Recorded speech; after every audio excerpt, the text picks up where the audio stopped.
My name is Evelyn Kincaid, and the day I realized I no longer owned my house was the same day I realized I no longer recognized my own son. It started like any other Wednesday, sunny, quiet, a bit too warm for April. I had just been discharged from the rehab center after surgery on my hip. I was tired, still groggy from the pain meds, but more than anything, I was eager to get back home.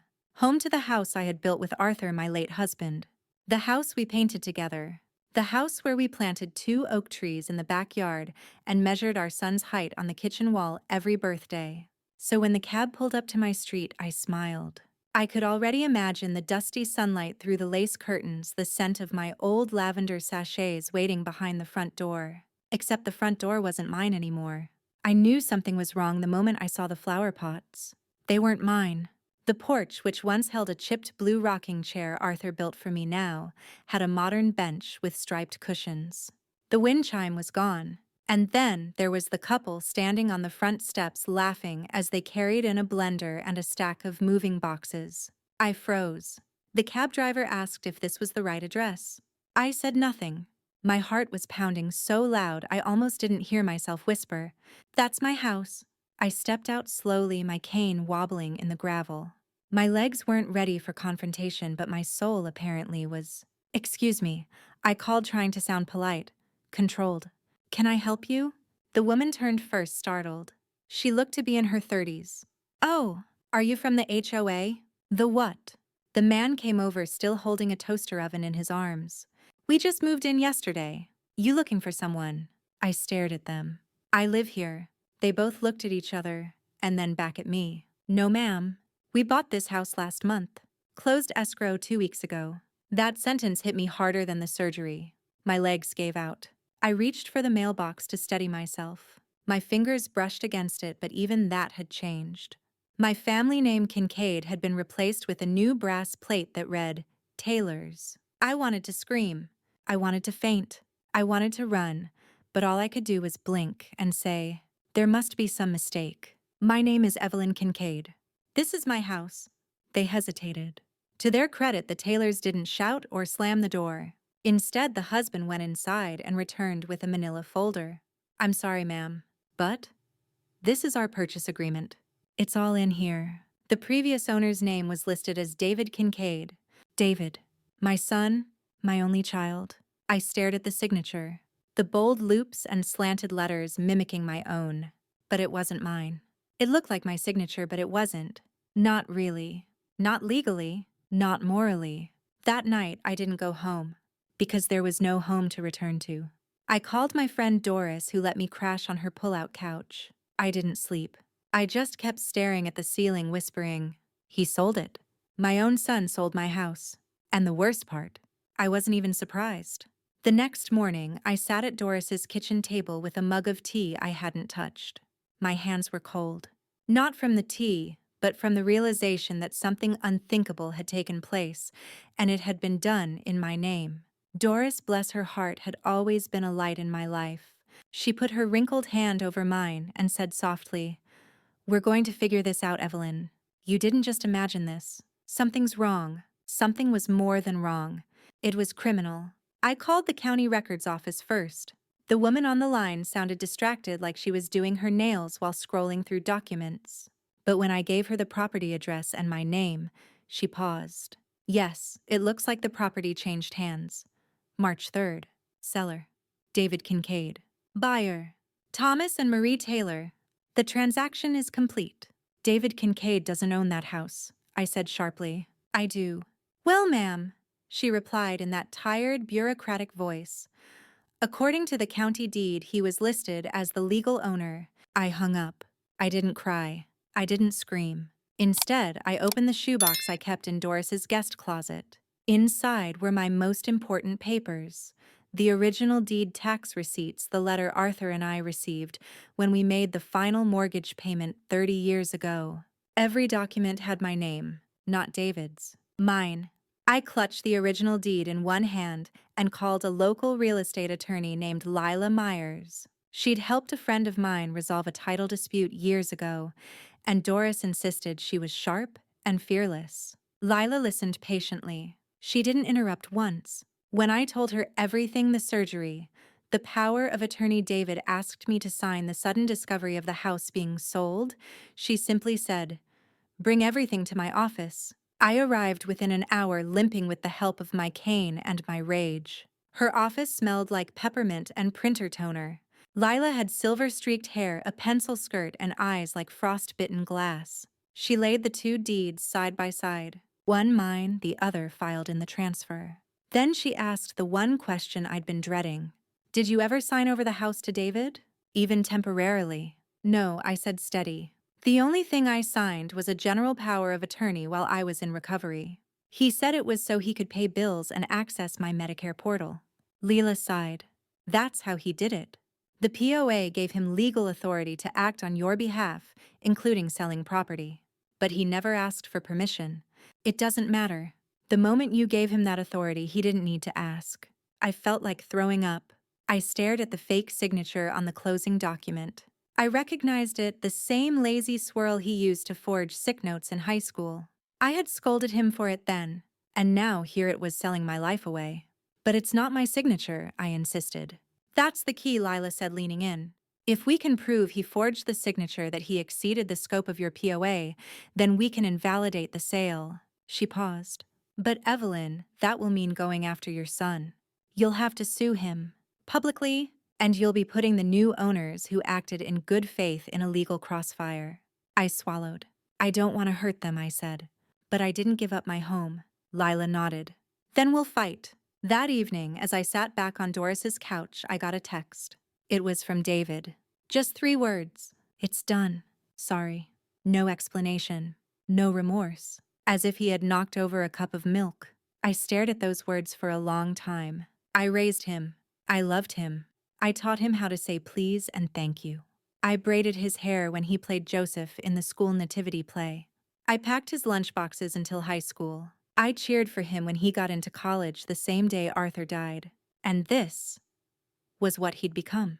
I turned the phone face down. No more tears. No more wondering why. Now there was only one direction, forward. And one goal. Take it back. I've always believed that evil doesn't announce itself with horns and fire. It walks in wearing a familiar face and speaks with a voice you once trusted. David hadn't always been this way. Or maybe maybe the signs were always there in the way he shrugged off responsibility, in the way he spun half-truths so easily, and how he made everything seem like it was someone else's fault. But I was his mother. I wanted to believe in the best parts of him. That's what mothers do. Until the truth smacks you hard enough to break the illusion. It was a few months ago, right before my hip surgery, that David had shown up with papers. I remember sitting in my armchair, leg swollen, pain biting at the edge of my smile. David walked in holding a folder like it was a tray of tea. "Mom," he said, "I just want to help you. This surgery is going to knock you out for a bit, and bills don't wait. Let me take care of the boring stuff, your insurance stuff, utilities, taxes, all that." I looked at him. My son with thinning hair, a tired suit, and a persuasive smile I'd seen charm dozens of teachers. I hesitated. He saw that. "It's just temporary power of attorney." I looked it up. "It lets me help without bothering you during recovery. I won't make any big decisions, just pay bills and sign off on hospital forms if needed." He even brought his friend a notary to witness the signing. I should have said no. I should have asked more questions. I should have read the fine print. But I was in pain. I was tired, and I wanted to believe him. So I signed. I didn't know that with that one signature I had handed him a loaded weapon, and he would aim it at everything I loved. At Lila's request, I brought every document I had into her office. She laid out the timeline like pieces on a chessboard. Power of attorney granted. January 12th. Surgery. January 15th. Rehab. Jan 17th through March 1st. House listed. February 5th. Offer accepted.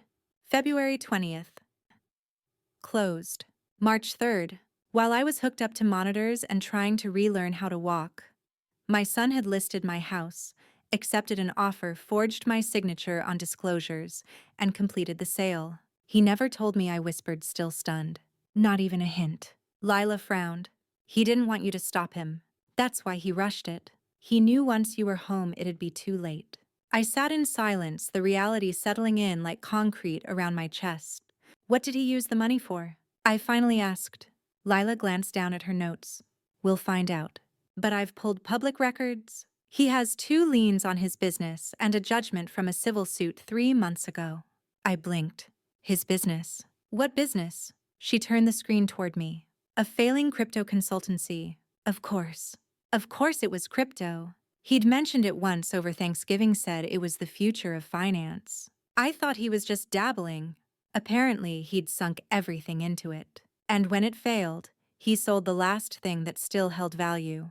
Me. I went home that night and didn't speak to anyone. I didn't call him. I didn't write an email. I just stared at the blank space on the wall where my wedding photo used to hang and thought, you never truly know your child until you see what they'll do when you're not looking. A week passed before I received the official notice. Affidavit of sale confirmation. It was addressed to me. Cold. Final. Legal. That's when it became real. That's when it became war. I took that paper, folded it once, and slid it back into the envelope. And I wrote 4 words across the seal in bold, permanent ink. Not, without, fight. I had never stepped foot inside a courtroom before. Never needed to. I paid my taxes, kept to myself. Sent thank you notes, even when I didn't have to. But now my entire life was sitting in a file folder marked Civil Fraud Investigation, and suddenly I had to learn how to fight, like I hadn't just had hip surgery, like I wasn't 73, and like I wasn't battling my own flesh and blood.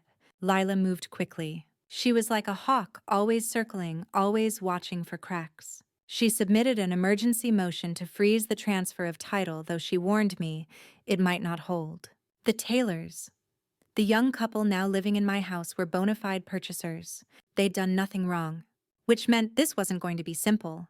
The key, she said as she slid a stack of documents toward me, is proving intent. Not just that your son had power of attorney, but that he misused it. That he forged your signature, lied in the process, and financially benefited without your consent. She turned to one particular form.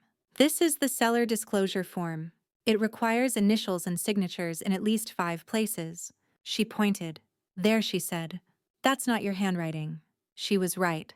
The E curled too high. The K wasn't angular, it swooped lazily like his. The same forged style he used back in the 8th grade when he tried to skip detention by faking my signature on a parent note. I hadn't forgotten. And now that same laziness, that same entitlement had grown into fraud. We sent the documents to a forensic handwriting expert. He confirmed our suspicion.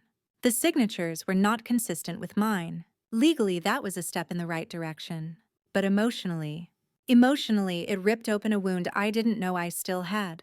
How do you go from packing school lunches to suing your son in open court? How do you prepare for the moment when everything in your body still wants to protect him, but everything in your soul says, he needs to answer for this? Lila warned me it would be ugly, but I wasn't prepared for how quickly David's mask would fall off. He didn't call me after the papers were filed. Didn't show up at my door. No apology, no explanation. Just a counterclaim. He claimed I had verbally consented to the sale, that I was mentally unstable and emotionally volatile after surgery. He submitted a doctor's note cherry-picked and twisted, implying post-op confusion. That crushed me more than anything else, because it wasn't enough for him to steal from me. He had to erase me too, erase my clarity, my autonomy, my voice. Lila was furious. We'll demolish this, she said. But you need to be ready, Evelyn, because he's not just trying to win, he's trying to bury the shame. In that moment, I realized something terrifying. My son didn't feel guilt. He felt justified. To him, I was just a stepping stone back to solvency, a resource, a name with equity. And he'd sell me again if it meant escaping his own mess. That night, I sat at Doris's dining table with my old wedding album in front of me. I flipped through it slowly. Arthur in his navy suit, my bouquet of lilies, David as a ring bearer, chubby cheeks and all.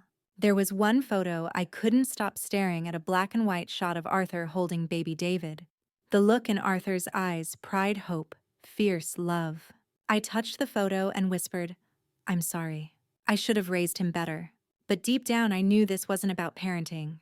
It was about choice. David had made his. Now it was my turn. The phone rang just after 11 p. I had been lying awake staring at the ceiling again, thoughts turning like blades. At first I let it ring, thinking it was another spam call or a late-night wrong number. But something in my chest, a familiar pang, maybe maternal instinct or just old habit, made me reach for it. The caller ID said David. My hand trembled. I stared at the screen for a full 5 seconds, heart pounding like it was trying to claw out of my chest. Then I picked up. "Hello," I said. Silence. Then a breath. "Mom." That word. It landed different now. Once it was love. Now it sounded like a plea from someone who no longer deserved the right to use it. I said nothing. "I know you're mad," he started. His voice was flat. Not afraid. Not remorseful. Just measured. But I did what I had to do. My throat tightened. I gripped the phone so tightly my knuckles hurt. "What you had to do? You sold my house, David. You forged my signature. You lied. I saved us both," he snapped, suddenly animated. "That house was going to rot while you were in rehab. I couldn't pay the property taxes. The market was right. I got a great deal. You got a deal." I repeated slowly, each word a knife. "You mean you got money? I got evicted. You're overreacting." There it was, that same teenage deflection. He used to say it when I caught him sneaking beer into the garage or skipping class. Only now the stakes were my entire life. "Do you know what it's like?" I whispered, "to come home to strangers unpacking boxes in the kitchen you built. To be told by a polite 20-something that they own your memories now." Silence again. Then, "It's just a house, Mom." I felt something in me shatter. "Just a house," I echoed. "That house was your father's hands building the porch. It was your childhood scraped into the doorframe. It was my entire retirement, my stability, my pride." David sighed like I was the irrational one. "Look, it's done. The money's tied up right now. Crypto debt consolidation stuff. You wouldn't understand. But I'll take care of you. I'll wire you something when I can. When you can." He paused. "I didn't mean for this to go this way." "Didn't you?" I said. "You planned it. You had weeks. You used my recovery as cover." He didn't respond. So I kept going. "You stole more than my house, David. You stole my dignity. You walked into the home where I raised you and sold it like a used car." Still silence. So I delivered the final blow. "I've hired a lawyer. We're taking it to court. You should be receiving the paperwork soon if you haven't already." His voice dropped suddenly hard. "You're really going to sue your own son? You're not acting like one," I said. "So no, I'm suing a man who committed fraud. And I'm not stopping until I get back everything you took." The line was dead quiet. Then, "You'll regret this." And he hung up. I didn't cry. Instead, I placed the phone on the nightstand, turned off the lamp, and closed my eyes. And for the first time in weeks, I slept. Not because I was at peace, but because I had finally made my choice. No more protecting him. No more hoping he'd come around. I would face him in court, and I would not look away. The court date was set for 6 weeks out. 6 weeks to prepare. 6 weeks to replay a lifetime in my head. All the birthdays, the scraped knees, the late-night talks, the graduation ceremony where he hugged me so hard I nearly dropped my purse. And 6 weeks to unlearn the one thing I thought was permanent. That a mother's love could fix anything. Lila was relentless. Every morning she called with updates. Every afternoon brought a new packet of legal documents, evidence, affidavits, bank transfers, real estate closing disclosures. But at night it was quiet, too quiet. That's when Arthur would come back to me. Not literally, of course. He'd been gone 12 years now. Pancreatic cancer took him so fast it still felt like he just stepped out for a drive and never returned. But in the stillness of the night I could hear his voice. Clear, calm, reasonable. "You always gave him too much slack," he'd say gently. I thought that was what mothers did. "He needs to learn, even now." Especially now. I would close my eyes and imagine us sitting in the backyard under the oak trees sipping coffee. He'd ask me how I was holding up. I'd admit I wasn't sure. And he'd say, "You're stronger than you know, Evie. You always were." One afternoon I returned to the neighborhood. not to confront anyone, just to see it again. The Taylors, the new owners, were trimming the hedges.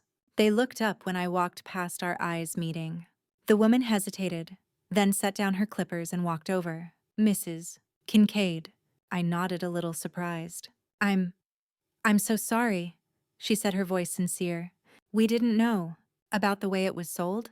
We thought everything was clean. I forced a smile. It's not your fault. We can move, she offered, if it helps your case. I blinked. You don't have to do that. We want to, she said. This house, it has your soul in it. I can feel it. And if someone took our home that way? She didn't finish the sentence. We stood there in silence, two women tied together by a house and a lie. Then she gently handed me a small box. I found this under the stairs, she said. It looked old. Thought maybe it belonged to you. Inside was a key, the original brass one Arthur had made by hand at the hardware store downtown, back when we still had a Sears on Main Street. I closed my fingers around it. It was cold, but it fit perfectly in my palm. That night, I held the key as I went through old boxes Doris had kept in her attic. I found photo albums, Arthur's Army medals, and tucked in a manila envelope the home insurance policy I thought I'd lost. And then, something else. A letter, addressed to me, from Arthur. I had forgotten about it. It was something he wrote after his diagnosis, a goodbye in case he didn't make it to our 40th anniversary. My hands shook as I unfolded it. Evie. If you're reading this, then I've gone ahead, but not far. Never far. You were the center of my life. This house we built. Just wood and brick, yes, but filled with your voice, your hands, your kindness. If anyone ever tries to take that from you, don't let them. You always thought I was the strong one, but it was always you. Hold the line, and don't let go of what's yours. Love always. Eh! I didn't cry. I folded the letter, placed it inside the box with the key, and whispered into the night.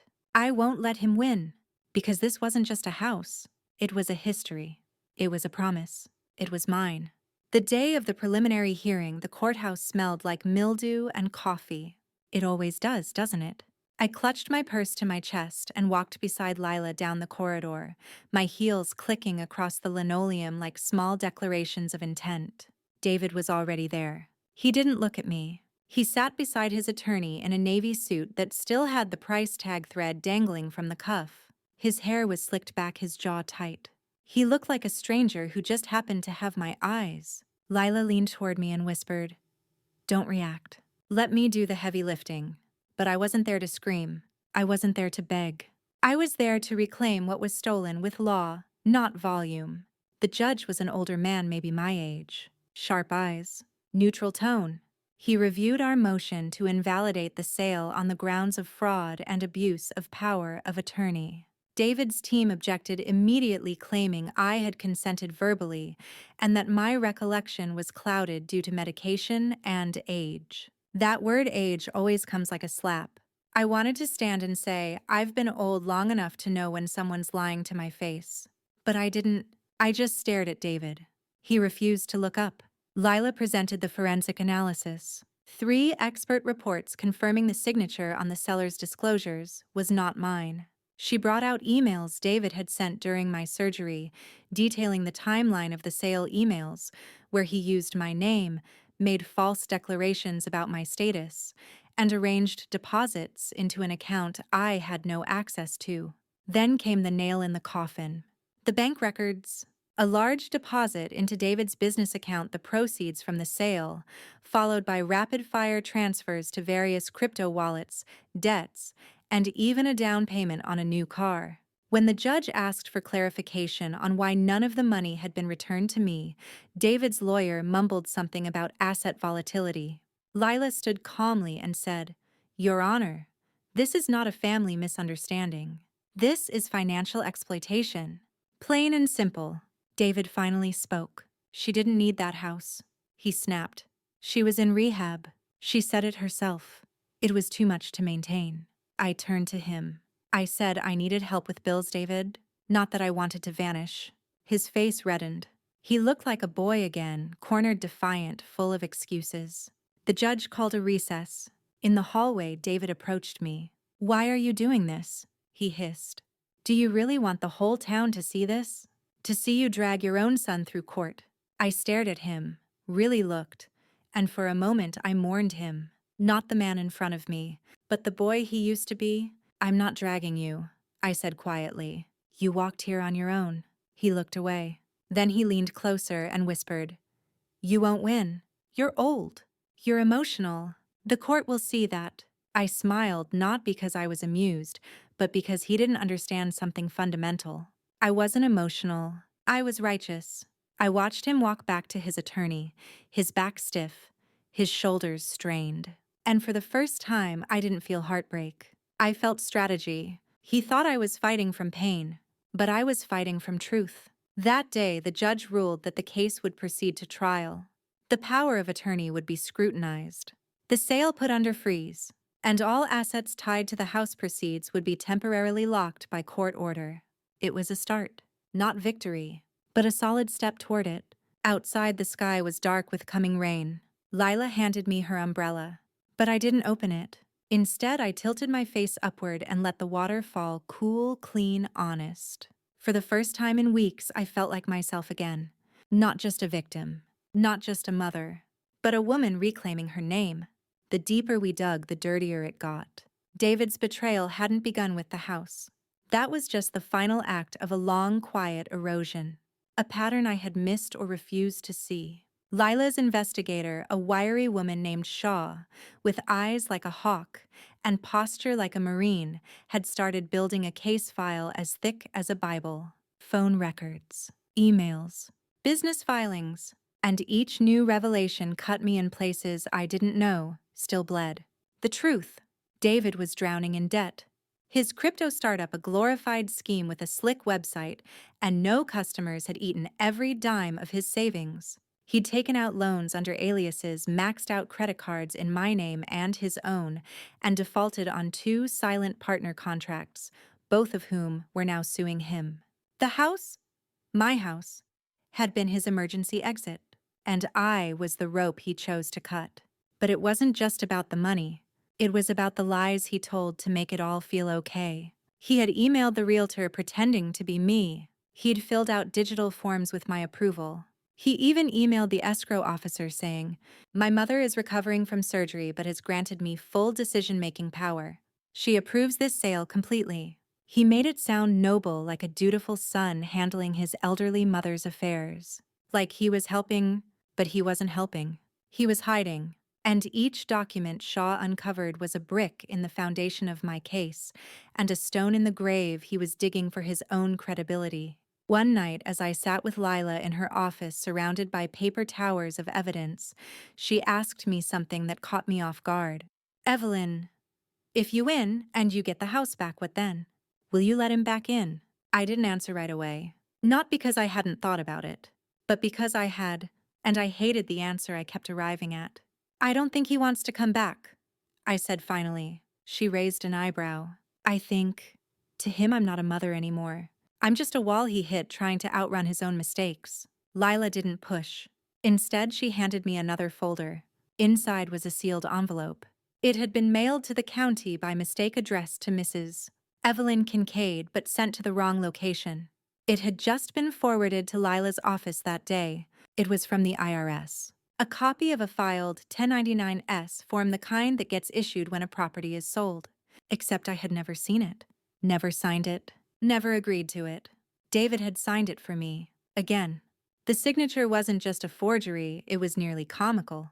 Oversized, rushed, and confident in the way only a fraudster could be. Lila smiled. This is it, she said. This is the nail. Forgery of federal tax documents. A direct punishable offense. I held the paper in my lap. It felt heavier than it was, because now I wasn't just confronting the betrayal, I was confronting the scale of it. How deeply David had been willing to dig, how easily he had stepped over me not just as a parent, but as a person. Later that week, Shaw showed me photos. David in a casino. David picking up a woman at a bar in a car with temporary plates. The same car he'd paid for with part of the money from the house. David at a networking retreat in Malibu with other young men in suits too expensive for their resumes. I looked at the photos and felt something unexpected. Relief. because now I knew.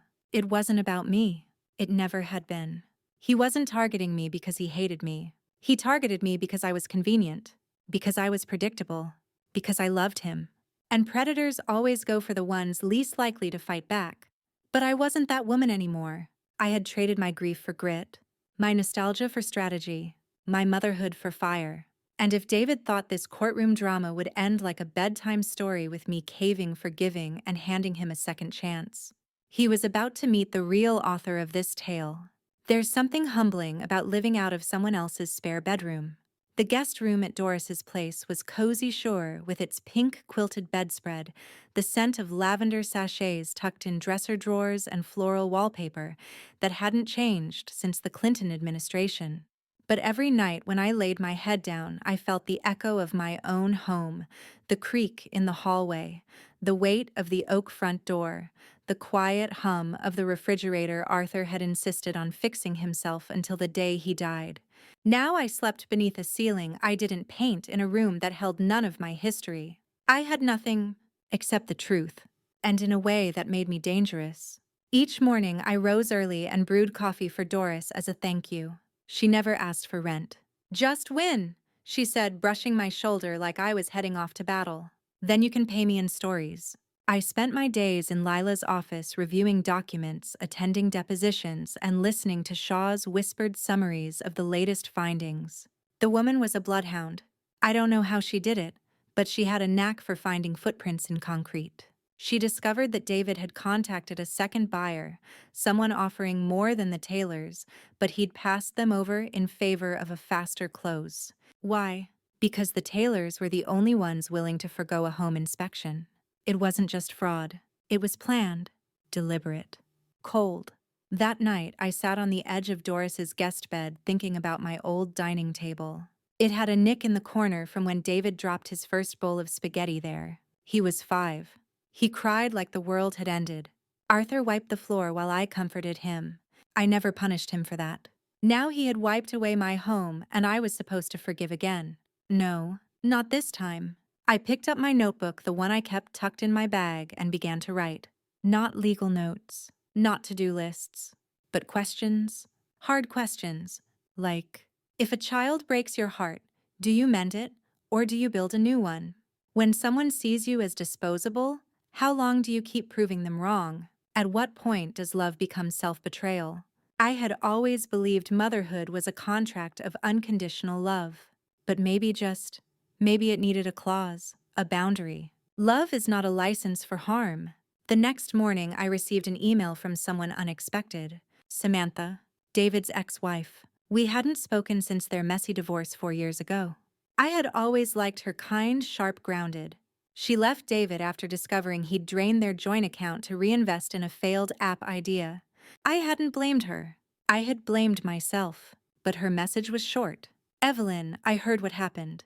I have something you need to see. Meet me at Margot's Cafe 3 p.m. today. Please come alone.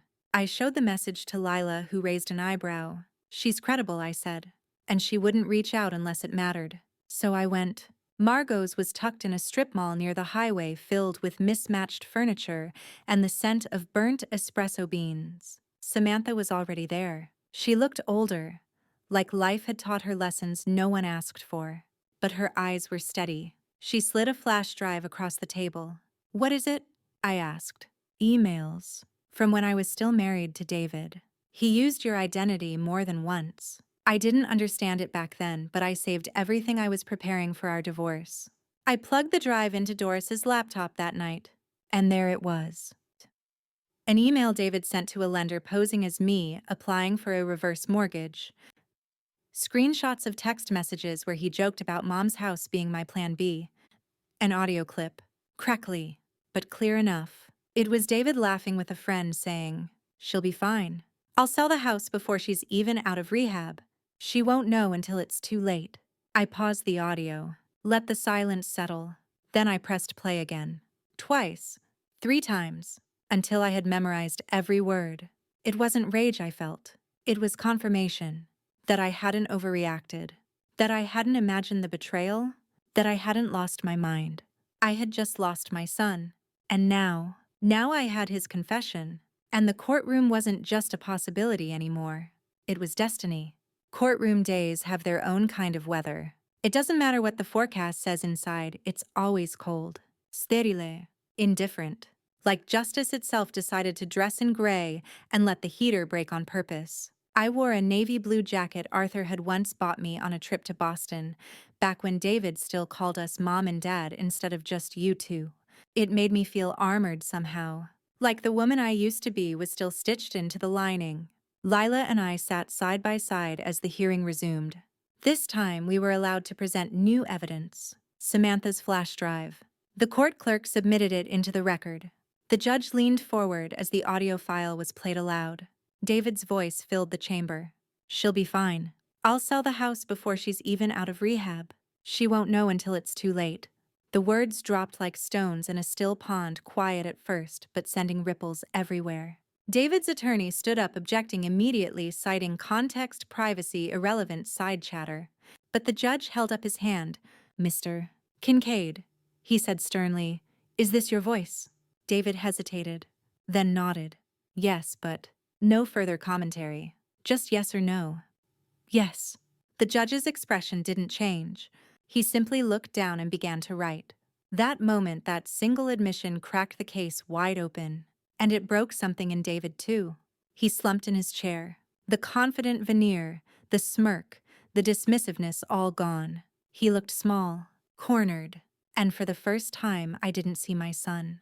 I saw a man unraveling. Lila rose to speak. "Your Honor, this evidence, in combination with forged signatures, falsified tax documents, and unlawful misuse of power of attorney, shows a clear pattern of intent. This wasn't a misunderstanding. This was theft, premeditated, executed, and now exposed." David's attorney scrambled, trying to recover. She claimed stress, financial duress, family confusion, even emotional trauma. But none of it landed. Because the judge already knew. So did everyone else in that room, especially me. Then came something I didn't expect. As the court adjourned for lunch, David's wife, his current wife Melissa, approached me quietly in the hallway. We had met once at a holiday dinner years ago. She barely made eye contact then. Now she didn't blink. "I didn't know," she said. "Not about this. Not about any of it." I didn't respond. "I found something last night," she continued, pulling an envelope from her purse. It's a notebook. He kept it in the back of his closet. I don't know if it helps you, but I can't keep it." She pressed it into my hand. And then she left. Back at Doris's that evening, I opened the notebook. It was a ledger, but not of expenses, of lease. Meticulously written page by page in David's slanted handwriting. Each deception catalogued like a trophy. Told Mom I needed POA for insurance.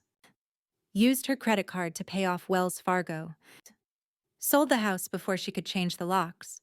Every line was a confession. And one entry near the bottom made my breath catch. "She'll probably forgive me anyway. She always does." That line. That was the match. That was the ignition. He had counted on my love to be a shield for him again. He had planned on my silence. But not this time. Not now. Not ever again. When the trial resumed, Lila submitted the notebook into evidence. David tried to argue private journal, unlawful search, irrelevant. But it was too late. The judge asked for a recess to review the materials. When we returned, the courtroom was silent, tense, a pause before the storm breaks. The judge looked at David and said, "Mr. Kincaid, you have committed a serious breach of fiduciary duty. You exploited a position of trust for personal gain, used fraudulent documentation, and caused financial and emotional harm to the plaintiff, your mother." He turned to me. "Mrs. Kincaid, I am ordering a freeze on the property. A motion to reverse the sale will proceed. You are entitled to restitution pending final review." My breath caught. Not full victory, but something close. Something powerful.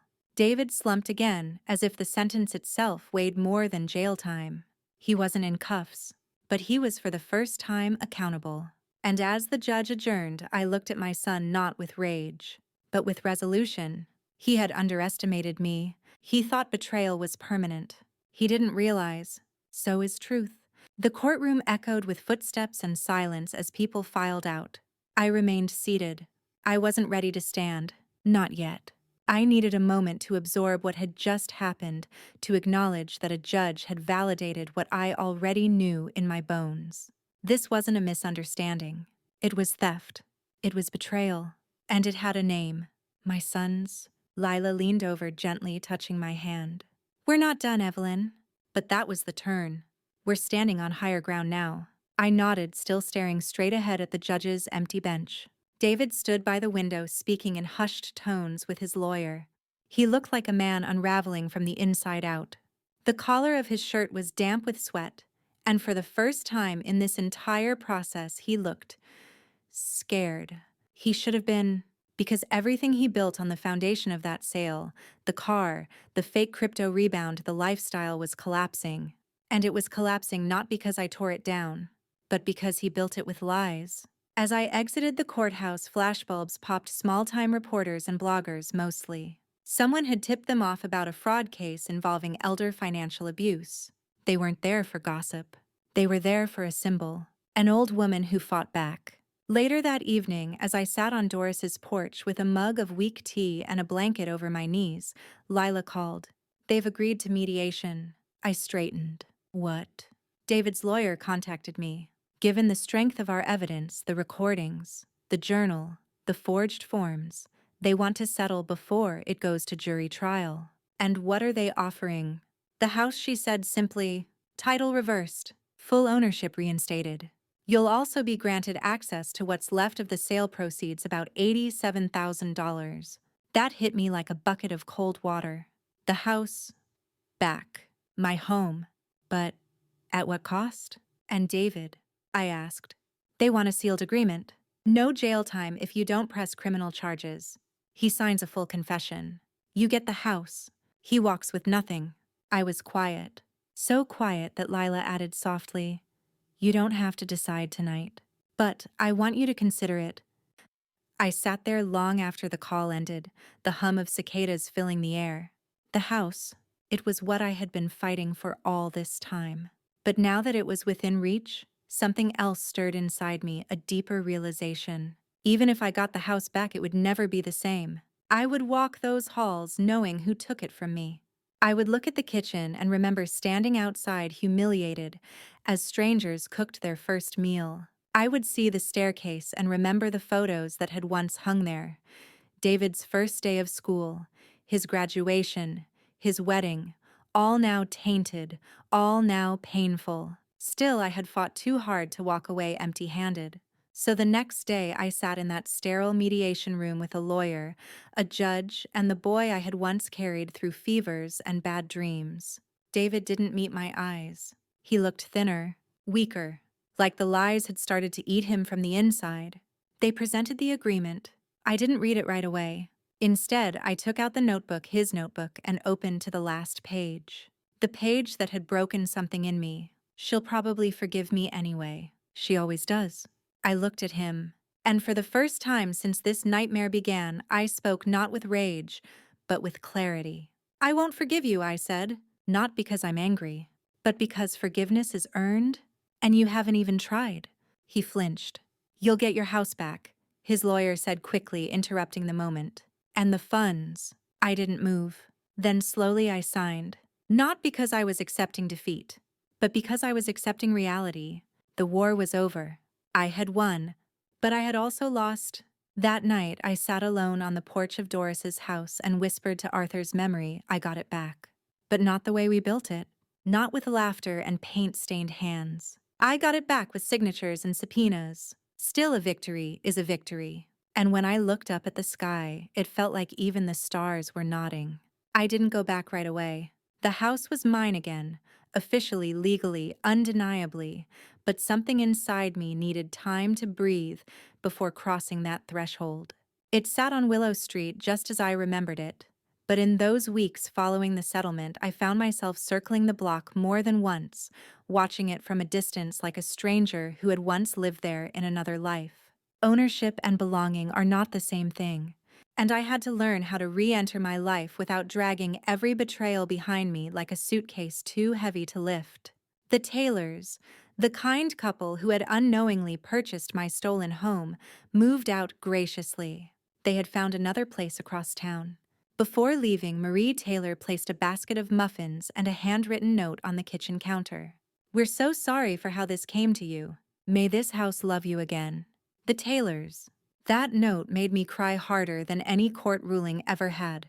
I stood in the center of my old kitchen, new appliances, now fresh paint on the walls, the faint smell of someone else's detergent still lingering, and I realized that yes, the house had been returned, but the feeling of it would take work. So I began slowly. First I dusted the cabinets, the baseboards, the chandelier. Arthur had installed himself. Then I walked into each room not to inspect but to listen, to remember. The scuff on the living room floor, that was from David's tricycle. The stain in the carpet under the dining table. Spaghetti night, age 5. The doorframe had faded pencil lines marking every year of David's growth. He had been taller than me by 15. I ran my fingers over those marks like Braille reading the history of a child I once knew and who no longer existed. That was the hardest part. The grief wasn't just over the house. It was over the loss of the illusion that David would always come through, that somewhere deep down he was still that little boy who used to collect dandelions for me like treasures. But I had learned. He was gone.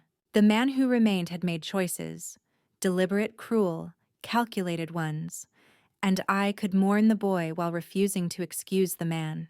I kept the lights dim those first few nights. I cooked small meals, played old records. The sound of Billie Holiday filled the house like incense, trying to exorcise the memory of fraud and betrayal from the walls. And I began to write, not just in my journal, but letters. To myself, to Arthur, even to David. I never sent them, of course. But in each letter I told the truth, that I had been blind, that I had trusted when I should have questioned. That love without boundaries becomes a weapon in the wrong hands. One letter read, "Dear David, you didn't just sell a house. You sold the space where I kept my memories, my marriage, my motherhood. And worse, you assumed I'd never fight back. You were wrong, Mom." I sealed it in an envelope and tucked it into a small box I kept under the stairs, the one where Arthur's letters still lived. Then I turned my attention to the community. I began attending a local support group for victims of elder financial abuse. At first I only listened, quietly, anonymously, but eventually I spoke. And when I did, women leaned in, men nodded, tears welled, because betrayal isn't rare. It's rampant, and it often wears the face of someone we love. One woman approached me after a session. "I thought I was stupid for trusting my son," she whispered. I looked her in the eyes and said, "No, you were a mother. That's not a crime." I began to volunteer more. Helped a local nonprofit organize legal clinics for the elderly. Donated part of my recovered funds to help others file claims, find representation, and most importantly, be heard. Because silence is what they count on. Abusers thrive on our shame. But I had shed mine like a snakeskin, and in its place grew something stronger.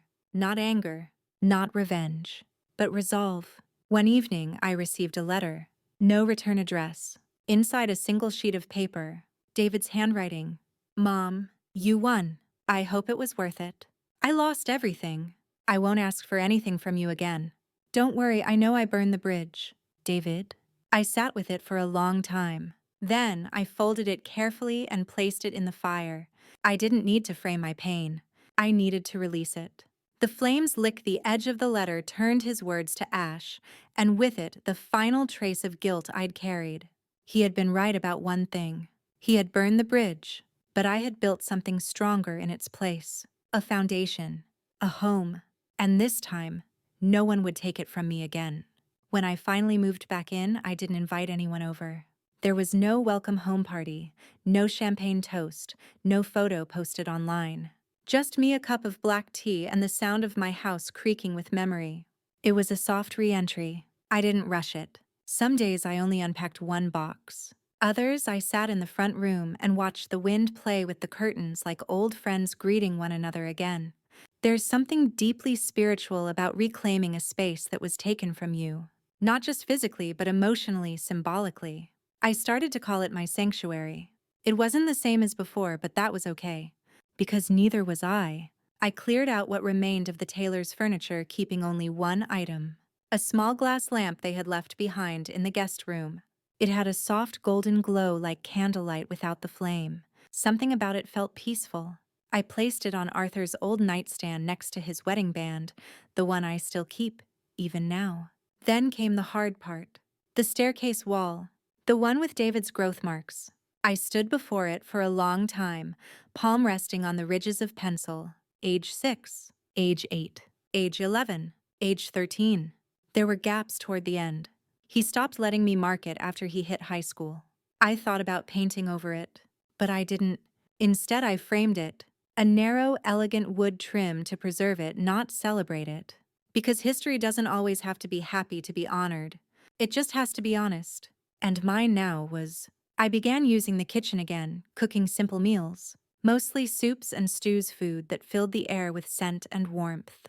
It made the house feel alive again. Less like a crime scene, more like a memory reawakening. One Sunday afternoon, as the leaves turned outside and golden light stretched through the windows, I opened the front door. Not for David, not for ghosts, but for people who needed to see what survival looked like. I started hosting a small group every other week. Women mostly, some older, some younger, all survivors of financial abuse. Some had been tricked by partners, others by children, still others by institutions that preyed on trust and time. We didn't call it therapy. We called it truth sharing. Each woman brought a dish and a story. We sat around the table, the same one Arthur built, and we reclaimed something deeper than property. We reclaimed agency. One woman, Miriam, told us how her son drained her retirement fund and disappeared. Another, Grace, shared how her niece got her declared unfit just to sell her belongings while she was in assisted care. I listened. I nodded. I spoke too. Sometimes I shared pieces of my story. Other times I just passed the bread. But always I made space. Because that's what my home had become. Not just a structure I'd reclaimed, but a sanctuary for truth. One of the women asked me once, "Do you still think of him?" She meant David. I was honest. "Yes," I said. "Not every day, but enough." "What do you feel when you do?" I paused. Not rage, not sorrow. Pity. No, too soft. Understanding. Not quite. Then I found it. Distance, I said. I feel distance. Not just miles, not just time, but values, choices, who we became. They nodded. That word seemed to settle like dust, familiar and heavy. That night, I wrote in my journal, "The house is still standing. So am I." One learned from the other. And I meant it. Because survival isn't just walking away from the fire. It's learning to sit beside the ashes and plant something new. I didn't think I'd ever plant another rose bush. Not after the last one died the same week the house was sold, a symbolic death. It seemed one last sigh of beauty before everything fell apart. But one afternoon, as I stood in the backyard, hands on hips, garden gloves crumpled in my pocket, I saw the spot where Arthur and I had once knelt in the soil together. We were younger then, laughing, sunburned, covered in mud, arguing over which bloom would last the longest. We settled on a yellow rose. He said it reminded him of my laugh. So I went to the nursery and bought a single yellow rose bush. Not for nostalgia, but for intention. I planted it with the care of a woman who knew the difference between what can grow back and what can't. By the time I pressed the last bit of dirt around the base, I felt something I hadn't in a long time. Peace. Not the kind that's handed to you. The kind you earn. A few days later, I received a letter. Handwritten. Return address. Unknown. The handwriting was careful. Unsure. It was from David's daughter. My granddaughter. Her name was Hannah. She was 17. Dear Grandma, I hope it's okay that I'm writing. Mom told me a little about what happened. I don't know all the details, but I know you were hurt. And I wanted to say something. I remember your house. The way it always smelled like cinnamon. The way you let me paint on the patio. I remember your voice when you read bedtime stories, calm, but always full of magic. I'm sorry for what my dad did. I don't understand him anymore. But I understand you, at least I think I do. I miss you. If you ever want to write back, I'd really like that. Love, Hannah. I read it twice. Then a third time. Then I pressed it to my chest and cried not from sadness but from something else entirely. Hope. Because though betrayal can break a family, truth can still grow in the cracks. I wrote back, carefully, not to dig up the past but to plant something new. I told her about the rose bush. I told her I remembered painting with her on the patio, the mess, the giggles, the way she used too much blue in everything. I told her she was always welcome in my home, that it had been broken, yes, but it was still standing. And the door was always open for those who came in love, not expectation. After I sealed the letter, I walked to the edge of the garden and stood under the old oak tree. Arthur and I had planted it when we first moved in. It had grown taller than the roofline now. Its roots ran deep, like mine. I closed my eyes and breathed it in. This home, this life, hard-earned, battle-tested, still mine. And I made a quiet vow, not to the court, not to David, not even to Hannah, but to myself, that I would never again shrink to fit someone else's definition of love, that I would never trade peace for proximity, that I would never allow silence to be mistaken for surrender. I walked back into my house and turned on the lights, not because it was dark, but because it was time to shine again. The seasons shifted without asking me. One day, I woke to frost on the edges of the windows and realized the year had nearly turned over. The sun hung lower in the sky, and the morning light now arrived with a softness that made the house feel wrapped in silk. A full year since it all began. 12 months from betrayal to battle, from eviction to return, from silence to truth. I walked through the house slowly that morning, barefoot like a pilgrim finally allowed to touch the walls of a sanctuary long lost. My steps echoed softly on the hardwood, the same boards Arthur once knelt on to fix a warped plank, muttering about doing things right or not at all. In the kitchen, the kettle whistled. I poured myself a cup and sat in the sunroom where the windows overlooked the yard, now dotted with hardy blooms and that single proud yellow rose. There were still scars. Not everything had returned. Some heirlooms were lost in the chaos. Some trust would never be rebuilt. And David had disappeared into his own shadows. I had heard whispers that he'd left the state, that he was working some odd job under another name, that he'd filed for bankruptcy, but he hadn't reached out again. And I hadn't gone looking. The bridge, as he wrote, had burned. But what he didn't know, couldn't know, is that I'd planted a new one. Not for him, for me, for women like me, for anyone who had been told they were too old to fight back, too soft to win, too motherly to hold their children accountable. The support group I started had grown. We called it Home Again. And it wasn't just for victims of real estate fraud. It was for anyone who'd been betrayed by blood and had to rebuild themselves from memory. We met twice a month in my living room, which now held mismatched chairs from estate sales and a coffee table. I refinished myself. Each woman brought something: a story, a photo, a pie, a piece of who they used to be before they were broken. And slowly, like my house, they came back to life. Miriam finally moved out of her daughter's basement and into a place of her own. Grace took her ex to court and won back her savings. Sandra started painting again after 30 years of silence. We didn't just talk. We healed. Together. One evening, I stood up during our session and read aloud something I had written. A declaration. I didn't lose a house. I lost the illusion that love always protects. But in its place, I found something more durable. Self-respect. Resolve. Peace. I don't carry the weight of his betrayal anymore. I carry the lessons it carved into me. And like the rings in a tree, they show I've lived and survived. They clapped. They cried. We held hands, and I felt something shift inside me. Something final. Something whole. Later that night, as the house settled into its evening hush, I sat on the front steps wrapped in a shawl and looked up at the stars. One in particular shimmered harder than the others. "Arthur," I whispered, "I'm home." No thunder rolled. No signs appeared. But the wind shifted just slightly, and I felt it brush my cheek like a palm I still remembered. He would have been proud. Not because I won a court case, but because I didn't vanish. Because I didn't let grief steal the rest of my life. Because I stood up and stayed standing. And as the cold crept in, I rose, opened the door, and stepped back into the warmth of the life I had rebuilt, brick by brick, memory by memory, truth by truth. And this time, no one could take it from me. We often think betrayal comes like thunder, loud, undeniable, impossible to ignore. But more often it arrives in whispers, in paperwork slipped under the guise of help, in smiles that mask manipulation, in the voices of people we once loved saying things we never imagined they'd say.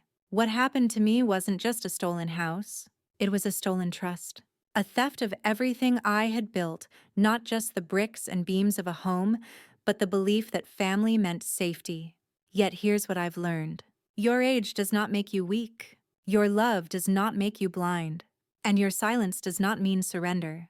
When my son sold my house without my consent, he expected me to fade, to fold, to forgive quietly. But what he didn't expect was for me to fight back with everything I had. And more importantly, with everything I became in the process. This story isn't just mine. It belongs to anyone who's ever been underestimated, overlooked, overruled.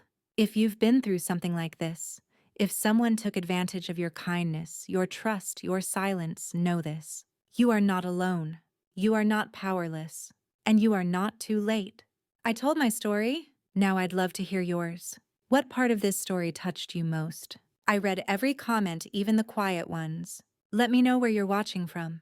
It always amazes me how far apart we are, and how close we feel in truth. If this story meant something to you, your like, and your follow mean the world to me. Thank you for listening. Grace is truth.